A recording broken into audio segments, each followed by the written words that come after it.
Crime की दुनिया में अगर कोई कातिल कितना भी होशियार हो, कितना भी चालाकी से कोई कत्ल कर दे या कोई जुर्म कर दे, अगर वो ये सोच ले कि मैं बच सकता हूँ, परफेक्ट मर्डर करने का हर एक तरीका प्लान कर ले, फिर भी कोई ना कोई उससे गलती हो ही जाती है, कोई ना कोई वो सबूत छोड़ ही देता है। आज की जो कहानी मैं आप लोग को सुनाने और बताने जा रहा हूँ, ये दृश्यम फिल्म को भी फेल कर देगा, जहां पे कातिल ने पूरा प्लानिंग के साथ में मर्डर किया था और वो पकड़ा भी नहीं जाता, जबकि उसका एक मैसेज बस सेंड नहीं हुआ था। यानी कि एक मैसेज की वजह से वो पकड़ा जाता है और पुलिस के गिरफ्त में आ जाता है। पुलिस उस पर शक करने लगती है और वो किसी और का नहीं, अपने ही पत्नी और अपने ही बच्चों का कत्ल कर दिया रहता है। तो चलिए पूरी घटना को इस कहानी के माध्यम से बताने की कोशिश करेंगे और सोचने और समझने की कोशिश करेंगे घटना कहाँ की है, क्यों एक पिता कातिल बन जाता है, अपने पत्नी अपने बच्चों का मौत के घाट उतार देता है। पूरी इस कहानी में बताएंगे।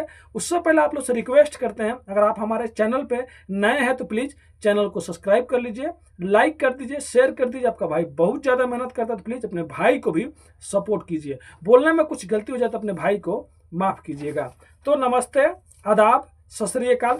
आज की जो सच्ची घटना मैं आप लोग को सुनाने और बताने जा रहा हूँ, ये एक फॉरेस्ट अफसर की कहानी है जिसका नाम शैलेश रहता है और वो भावनगर में रहा करता था और उसकी शादी नैना बेन एक महिला से हुई रहती है और उसके 2 बच्चे होते हैं। यानी कि शैलेश जो अधिकारी होता है फॉरेस्ट अफसर में, उसके पत्नी और 2 बच्चे होते हैं। बहुत अच्छा परिवार होता है, अच्छे खासे से परिवार चल रहा होता है।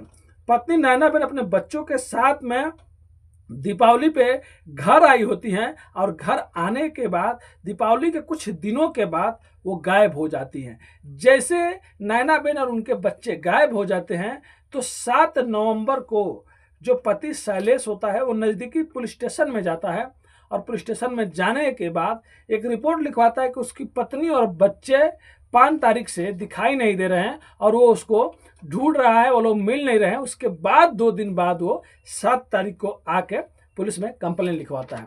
ऊपर से वो फॉरेस्ट अफसर रहता है और बच्चे और पत्नी का मामला रहता है। पुलिस तुरंत इस केस को संज्ञान में लेती है और इसकी जांच करने लगती है। सबसे पहले पुलिस दूसरे एंगल से चेक करती है, जो आज के ज़माने में हो रहा है। कहीं पति का कुछ तो नहीं था, कहीं पत्नी का कुछ नहीं था। पूरा पति पत्नी का बायोडाटा पुलिस निकाल देती है, कॉल लोकेशन, कॉल हिस्ट्री, सब चीज़ निकाल देती है।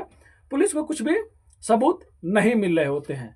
तभी जो ये पति शैलेश आया रहता है, कह रहा होता है कि उसका एक वॉचमैन है जो कुछ दूरी पे काम करता है, उसने इन लोगों को देखा था और ऑटो में बैठते हुए।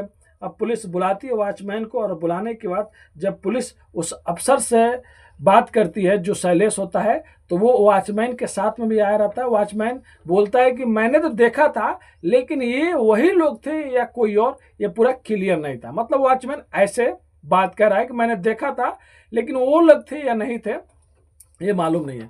अब पुलिस को थोड़ा डाउट होता है कि शैलेश कर रहा है कि वॉचमैन ने देखा है और वॉचमैन कह रहा है कि हाँ मैंने वहाँ पे एक ऑटो को देखा था लेकिन उसमें उनकी पत्नी नैना बेन और बच्चे थे, ये क्लियर मालूम नहीं है। अब उसके बाद शैलेश का मोबाइल नंबर का पूरा कॉल हिस्ट्री निकालते हैं पुलिस वाले और निकालने के बाद जिस दिन से पत्नी घर पे आई रहती है यानी कि 27 अक्टूबर से 7 नवंबर तक पूरा लोकेशन, पूरा कॉल हिस्ट्री पुलिस जांच कर लेती है। उसमें से एक और फॉरेस्ट अफसर का नंबर निकलता है जिससे बात हुआ रहता है कई दिन। उसके बाद पुलिस उस नंबर पर फ़ोन करती है और उस फॉरेस्ट अफसर से फ़ोन करने के बाद जब उससे पूछताछ होने लगती है तब एक कहानी सुनाता है। कहता है कि बात 1 या 2 नवंबर की रहता है जब शैलेश अपने ही एक मतलब अफसर को फ़ोन करता है और कहता है कि घर के पास में ज़्यादा कचरा हो गया है, तुम आओ और ये घर के पास में गड्ढा खुनवा दो, सब कचरा उसके अंदर डाल देंगे और फिर उसके बाद क्या करेंगे, उसको बंद कर देंगे। तब वो अफसर आता है, गड्ढा खुदवाता है, फिर कचरा उसमें डाला जाता है और उसके बाद जेसीबी से पूरा लेवल कर दिया जाता है। मतलब वो अफसर ये कहानी सुनाता है। अब पुलिस को समझ में नहीं आ रहा होता है कि आखिर में ये तो चलो गड्ढा खोदने की और दफनाने की जो मतलब जो भी सामान था, कचरा था, ये तो हो गया। पत्नी गई तो आखिर गई कहाँ, कोई क्लू नहीं मिल रहा है। फिर पुलिस कैमरा चेक करती है। जो कैमरा होता है जो वहाँ पे आने जाने का, उस कैमरा में 27 अक्टूबर को जब नैनाबेन और उनके बच्चे लोग आए रहते हैं तो कई दिनों तक उस कैमरा में नजर आते हैं इधर उधर जाने आने में, लेकिन 5 तारीख के बाद वो लोग उसमें दिखाई नहीं देते हैं। अब पुलिस को समझ में आ रहा होता है कि ये आई तो है लेकिन इस जगह से वो लोग कहीं गए नहीं हैं। अब उसके बाद तुरंत फिर से शैलेश को बुलाया जाता है और शैलेश को बुलाने के बाद शैलेश से अच्छी तरीके से पूछताछ होती है और शैलेश का मोबाइल लिया जाता है। मोबाइल फिर दोबारा चेक किया जाता है और नैनाबेन का भी मोबाइल शैलेश के पास में रहता है, वो भी मोबाइल पुलिस लेती है, दोबारा चेक करती है। अब पुलिस वाले के सामने नैनाबेन का मोबाइल होता है, पुलिस दोबारा नैनाबेन की मोबाइल को चेक करती है। पहले तो जितने भी मैसेज थे पुलिस ने चेक कर लिया था, लेकिन जो नैनाबेन के मोबाइल से उनके पति शैलेश को मैसेज गया रहता है वो पुलिस चेक नहीं की होती है। जब पुलिस दोबारा चेक करती है तो उसमें एक जो ड्राफ्ट में मैसेज होता है, जो मैसेज हम लोग किसी को भेजते हैं अगर भूल जाते हैं तो मैसेज वहीं पर रुक जाता है। अगर आप उसको क्लिक करेंगे जो जो चीज़ लिखे रहेंगे या गया रहेगा वो सब चीज़ दिखाई देने लगेगा। जब पुलिस ये देखती है कि उसमें जितने भी 1-2-3 मैसेज गए हैं वो डिलीवरी हुआ ही नहीं है, यानी कि जब मैसेज भेजा गया होगा तब नैनाबेन का मोबाइल 100% फ्लाइट मोड पर होगा। इसके वजह से पुलिस उसमें जांच करती है और जिस तरीके से लिखा गया रहता है कि मैं घर से जा रही हूँ बच्चों को लेकर, मुझे खोजने की कोशिश मत करना, ऐसे ही कुछ लिखा रहता है। वो ये देखकर पुलिस जब नैनाबेन के घर वालों के मैसेज दिखाती है तो पता चलता है कि नैनाबेन अक्सर ज़्यादा गुजराती और इंग्लिश दोनों मिक्स करके पति को मैसेज किया करती थी।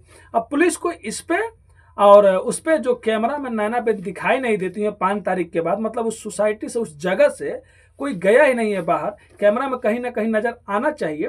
अब पुलिस को शैलेश पे शक हो जाता है, पुलिस शैलेश को बुलाती है, पहले तो अच्छे से फिर दोबारा पूछताछ करती है, उसके बाद थोड़ा सख्ती से पेश आने लगती है। जब सख्ती से शैलेश से पेश आती है तो शैलेश जो पति होता है वो एक कहानी सुनाता है।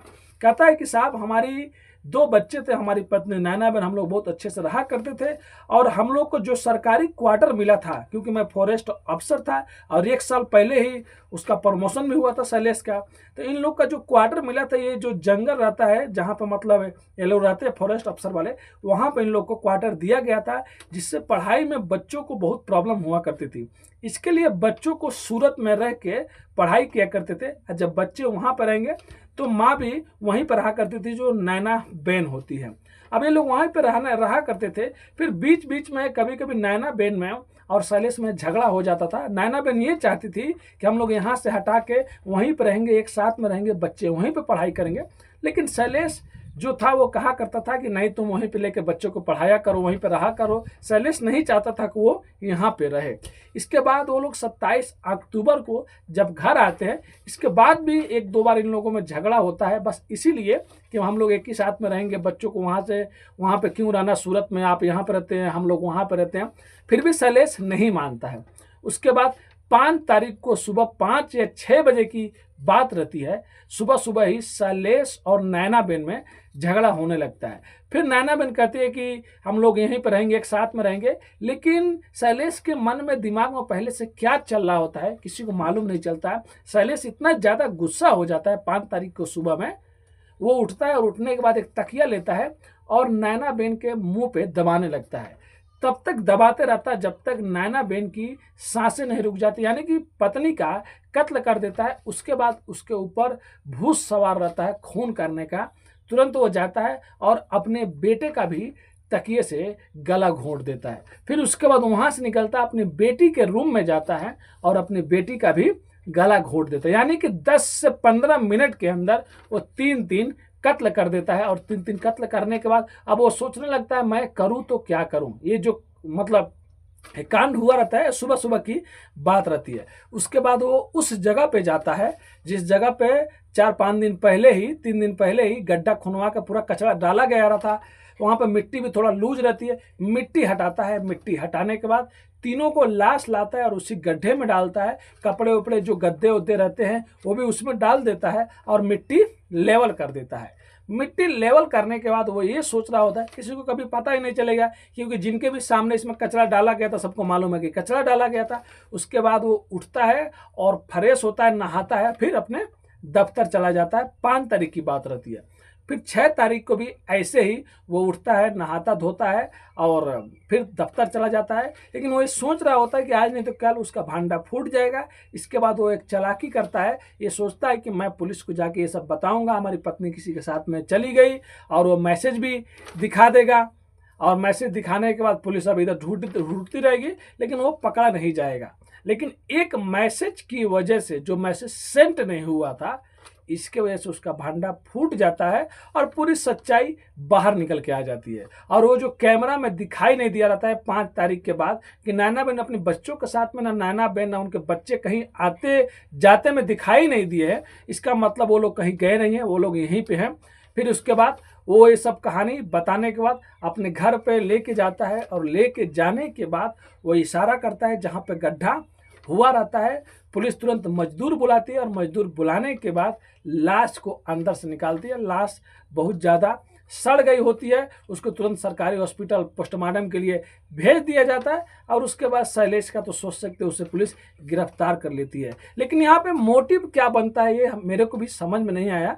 क्योंकि एक पति चाहता था कि बच्चे रह के वहाँ पे पढ़ाई करें, सूरत में रह के, और पत्नी चाहती थी कि एक साथ में हम लोग रहें, एक साथ में सब कोई खुश रहेगा। और जो शैलेश था उसके भी बारे में पुलिस ने बहुत अच्छे तरीके से पता किया था। सब लोग यही बोल रहे थे, नहीं शैलेश बहुत अच्छा पति है, बहुत अच्छा पिता है। फिर मकसद क्या होगा, क्यों मारा अपने मतलब पत्नी और बच्चे को, क्या गुस्से में उससे ये कत्ल हो गया। और नैना बहन का भी एकदम, वो भी अच्छी थी, वो तो अपने पति के साथ में रहना चाहती थी। तभी वो जेल के अंदर है, पुलिस उससे पूछताछ कर रही है। अगर आगे जो भी कहानी, जो भी सच्चाई निकल के आएगी, मैं आप लोग को जरूर सुनाऊंगा। उससे पहले आप लोग से रिक्वेस्ट करता हूं, अगर आप भी हमारे चैनल पर नए हैं तो प्लीज़ अपने भाई के चैनल को सपोर्ट कीजिए। आपका भाई बहुत ज़्यादा मेहनत करता है, काम करता है, काम करने के बाद टाइम निकाल के, टाइम मिलता है तो आप लोग के लिए मैं वीडियो बना दूँ। प्लीज़ चैनल को सब्सक्राइब कीजिए, अपनी राय कमेंट करके जरूर दीजिए। इस वीडियो पे बोलने में कुछ अगर गलती हो जाए तो अपने भाई को प्लीज़ माफ़ कर दीजिएगा, और वीडियो को दोस्तों तक शेयर कीजिए। हमारा मकसद बस यही है कि होने वाले, आने वाली जो भी क्राइम है, बहुत से लोग ऐसे हैं कि बहुत से लोगों पर जल्दी विश्वास कर लेते हैं, बहुत से लोग ऐसे हैं जो मीठी मीठी बात करते, तो प्लीज़ ऐसे लोगों पर विश्वास मत करें। और हर छोटी मोटी खबर जानने के लिए और क्राइम की कहानी सुनने के लिए आज ही अपने भाई के चैनल को सब्सक्राइब कीजिए, सुपरफास्ट स्टोरी को। मिलते हैं नेक्स्ट वीडियो में फिर से कुछ सच्ची कहानियों के साथ। अभी के लिए अलविदा लेते हैं आप लोगों से, धन्यवाद।